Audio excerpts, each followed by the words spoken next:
Hi everyone, welcome back to another episode of the competency development interview. Today we are going to talk about the competency which is very difficult to practice, continuous learning. I know that most of you, being a young professional, is facing this challenge, right? How to cope up with your work and also continue learning, or maybe what to learn, how to develop yourself, how to develop your skills, and how to plan that what exactly I need to do to be at a better stage in next 2 or 3 years. Today we are going to invite one of such personality who has actually practiced this competency in his daily life. His name is Dhruvin Dave. He is a UI UX developer. Let me welcome Dhruvin on the show and watch the entire video to understand how you can practice continuous learning in your daily life. Hi, Dhruvin. Welcome on the show. Hey Shyam, first of all, let me thank you for inviting me. And before we start, let me start by introducing myself. I'm Dhruvin Dave and I work as a UX designer in Ahmedabad. And I have been designing for quite some time. And for people who don't know, we have known each other from a really long time too. And I really admire all the things he does. And sorry in advance if I cannot look straight at the camera while I'm thinking. Okay, Dhruvin. So my first question to you is that what motivates you to learn? Okay, the ideal answer for this would be learning is more like an automatic process for me right now, as I'm already into the industry from 6 to 7 years, and I will always have a few steps planned ahead. Like, for example, if we are about to have a project of a certain domain that I am unaware about, like I know that I need to gather information about it so I can work better on the project, right? It's the same for anyone who has already started their journey. Like after a while it just clicks, and you, if you have the desire to grow, of course, and not stick to one thing, then it will come automatically to you. It may be anything. It may be like being able to perform well this year. It may be being able to work for a dream company. It may be being able to work on a dream project that you have at your workplace, right? But it's not the same for people who are just starting out or even looking to start their career in a near future. Like for me, it was curiosity. Like, I understand this is a really cliche one, but it has been the heart and soul reason for me, and it should be the same for you as well. If you're looking to excel on a specific subject, you need to be curious about it. The reason why I say that, and for me, it was the idea of discovering new opportunities. And what I mean by that is, let me clarify that I don't mean by opportunities from strictly from an employment standpoint. I never thought of it that way, and I still don't. Like, I enjoyed the things that I did back then, and I still do. Like, let me give you an example. Back in those days, we all used to neatly cover our books with those khaki sheets, and we used to use name stickers on it. The kids in my class were really happy to show off their cartoon stickers. Well, as a kid, I was really competitive, and I still am. So were my classmates.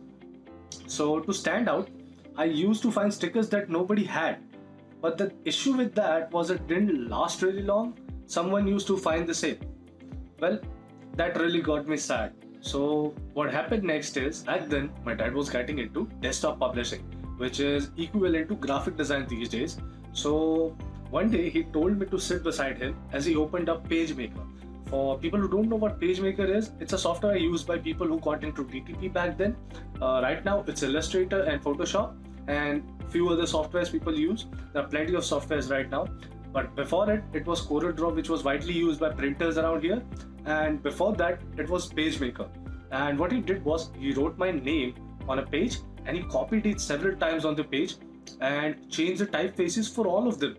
And he printed it out on a sticker sheet, and instantly I had my custom made stickers. It got me really curious, and it got me more curious the next day when I got to school, and all the kids in my class started asking me where they could get these, and I knew they could not because these were made custom for me.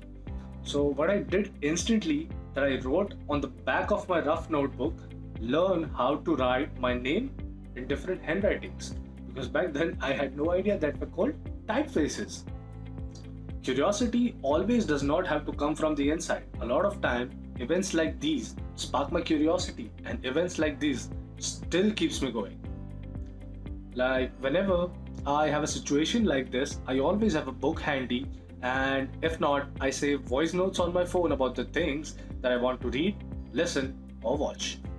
So Dhruvin, very well said. I agree to all the points that you mentioned. But how do you decide what to learn?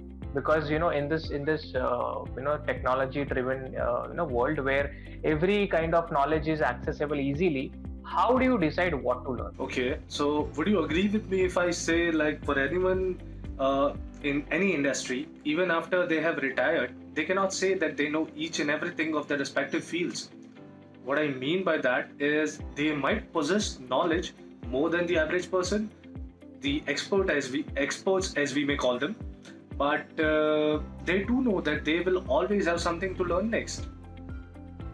Like, what I mean is, for me, I am not a regular to-do list kind of guy.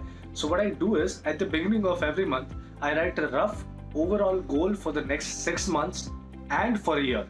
Then I go back whenever I can. Usually I try every week if I can, to see if I made any progress and what are the things that I need to change there, if I need to add or remove anything. I understand this is not an ideal approach. Having a fixed rigid goal is really a good thing if you can follow, but keeping it flexible enough according to my schedule, that is what has helped me achieve what I wanted from the employment standpoint. And as an analytical designer, I tend to think a lot in numbers as well as in aesthetics, so it helps me prevent burnouts as well. I'm a big believer in pen and paper.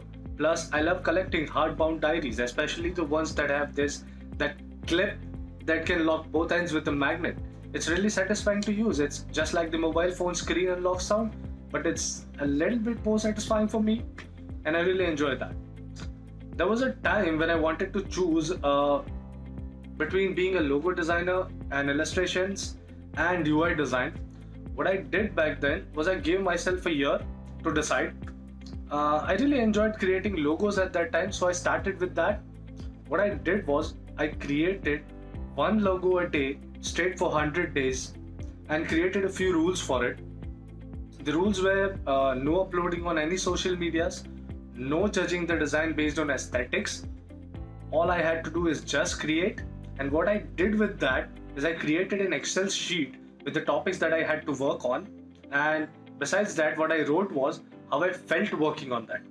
I also noted how I felt at the beginning and the end of each design, both satisfied as a designer and how I felt emotionally about it, and described it using a few words, and rated that particular day based on from 1 to 5.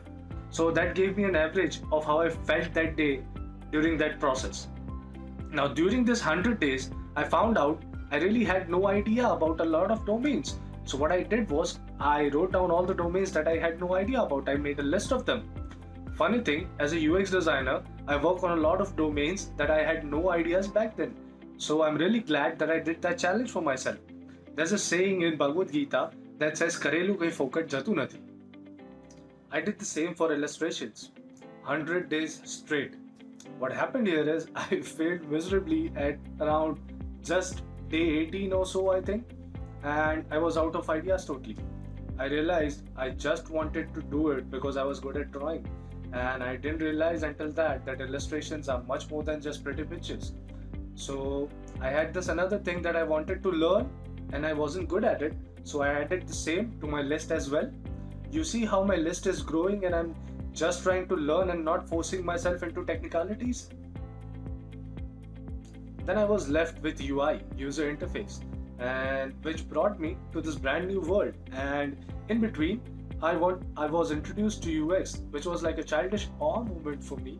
Like, for the reason for that is, as a designer, I always wanted to make an impact with my design, or so I was told that designs are meant to do, at least. So what UX did for me was it gave me an opportunity to validate the impact of the designs I made on the business of my employer who I worked for, the business of the clients who I worked for, and for most importantly, the users for which the products were built. Like, it was like a love at first sight wala moment for me, at around day 23 or so. And that is when I decided to go full on board with UX and UI. And I started looking for all the things and processes people use for the same. Again, pen and paper. Even today, if I look at any videos or podcast or hear something like I want to remember or maybe learn more about it, I write it down. Well said, Dhruvin. I absolutely agree to your points. And I have a very, very interesting question coming up. And this is the most common question among all the youngsters, that how do you maintain working as well as continuous learning? What are the challenges that you face and how you overcome these challenges? I'd say acceptance and knowing when to stop. Let me explain what I mean by that. By acceptance, what I mean is accepting that I don't know something. This happens when you're already few years into the industry and you're good at something, and the people around you know that you're absolutely great at it. There's a difference, if you heard that right. So you're the person who is expected to have all the answers, and sometimes you're not able to do so. So what you do is you find something similar on the internet and temporarily learn from that, from like an article or a Quora post, or maybe a similar case study or something like that. And that's like a temporary fix, right, for the problem. But the job here is done. You already provided the solution. The issue is now recognizing that that was a temporary fix, and that is going against your ego, and that's really hard. It still is sometimes. It's accepting that I don't know something is really a big challenge for me, and it always have been. And the second one is knowing when to stop.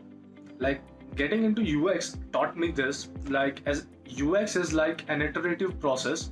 You do the initial research, the early wireframing, testing and designing, and prototyping and testing and launching and getting live feedback and making changes again and deploying, etc. I know I messed up the process a little bit by saying this, but you get the point. It's an iterative process, so which applies to everything in life as well. There will always be something that you can change or do something differently, right? It's about knowing when to stop. This is something that I cannot teach you. No one can teach you. This is a thing that you have to learn on your own. There's a story about a monk and a professor. The professor went to the monk to understand Zen. When he reached there, he found the monk was making tea silently, and he didn't realize that the professor was there. The professor started talking and asking when and how he could learn Zen, but the monk was really silent. And after a while, when he was done making the tea, he came near the table and he started pouring the tea into the cup, and he did not stop even after the cup was full. So what happened is, after a while, the professor got really angry and he was like really impatient. And what he asked was, "What are you doing? Why are you pouring the cup when it's already full?" The monk then replied silently that I wanted to point out to you and explain that you have come here to learn Zen while your mind is really full of assumptions and preconceptions, which are the major reasons a lot of people cannot learn. Like, for example, in the beginner's mind, there are plenty of ideas, and in the expert's mind, whenever he has an idea, he would be like, इतने दिमाग वाले लोग हैं यार दुनिया में, किसी ने तो सोचा ही होगा, let it be, right?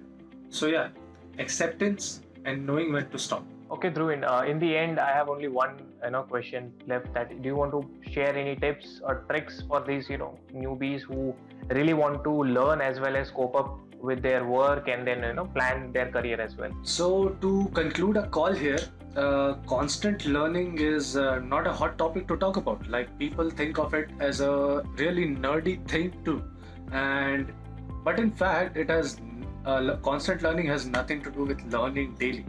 Like, for example, if Shyam says Dhruvin is a constant learner, that doesn't mean कि ध्रुविन पूरा दिन बुक लेके बैठता है या वीक में एक बार भी जरूरी नहीं. That's not the point. I don't learn things daily or read books or listen to podcasts daily. It's about being an active listener, being open to opportunities when you get to learn something new, being present when you are learning is more important. That is exactly what you need to do. Be open to the opportunities to learn. That's it. Thank you so much, Dhruvin, for sharing all the insights. I think it was really, really elaborative, really good examples, and really helpful for people who are listening to this, interview. Thank you so much for sharing and sparing this time. And all the best to you for your future. And thank you so much for coming on the show. Thank you, Shab. Thank you for having me. I really enjoyed here. I hope you had too. If you guys liked this video, I would request you to subscribe to my channel. Comment down below any questions regarding this competency, or you want to learn more about any other skills or competency. You can always share this video with your friends who need to learn this particular skill. Please don't forget to subscribe to my channel.